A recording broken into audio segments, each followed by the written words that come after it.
Yangi qurilish mahallasida Yangi O'zbekistonning yangi qiyofasi tobora yaqqol namoyon bo'lmoqda. Hudud infratuzilmasini tubdan yaxshilash, aholi uchun qulay va munosib sharoit yaratish borasidagi bunyodkorlik ishlari izchil davom etmoqda. Tuman hokimi boshchiligida mahalladagi mavjud holat, aholi xonadonlari va infratuzilma obyektlari atroflicha o'rganilib, aniqlangan muammolarni bartaraf etish bo'yicha aniq vazifalar belgilab olindi. Xususan, mahalla ko'chalarini obodonlashtirish, aholi xonadonlarini tartibga keltirish, zamonaviy piyodalar yo'laklarini barpo etish bilan bir qatorda elektr ta'minotini yaxshilashga ham alohida e'tibor qaratilmoqda.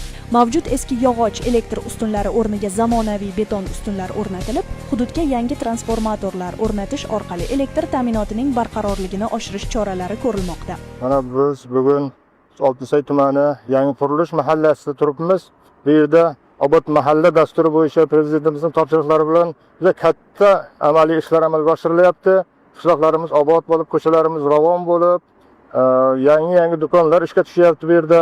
Bu masalalarning hal bo'lishida mana shunday ishlar amalga oshirilishda prezidentimiz rahbarligida, viloyatimiz hokimi, rayonimiz hokimi rahbarligida juda katta ishlar, amaliy ishlar amalga oshirilyapti. Xudoga shukrki, chiroyli mahallaga aylanyapti. Obod mahallamiz yangi O'zbekiston qiyofasi bo'layapti. Shuning uchun biz bu narsalardan juda ham rozimiz. Allohga shukr, ming marta shukrki, mana shunday ishlarda bizning xalqimiz ko'ryapti, bu narsalar amalga oshyapti. Respublika bo'yicha bo'layotgan ishlarni kuzatib turibmiz, televideniya orqali, matbuot orqali.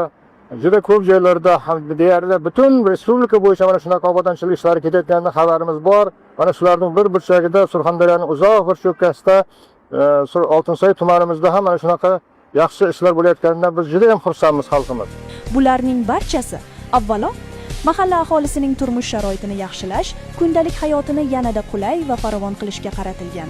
Eng muhimi, Yangi qurilish mahallasidagi bu ulkan o'zgarishlar O'zbekiston Respublikasi mustaqilligining 35 yilligi arafasida mahalla aholisiga munosib va unutilmas sovg'a bo'lishi bilan ham ahamiyatlidir. Zero obod mahalla farovon hayot, bunyodkorlik va taraqqiyotning eng yorqin ifodasidir. Yangi qurilishdagi bugungi yangilanishlar esa yangi O'zbekistonning mahallalaridagi yangi qiyofasini namoyon etmoqda.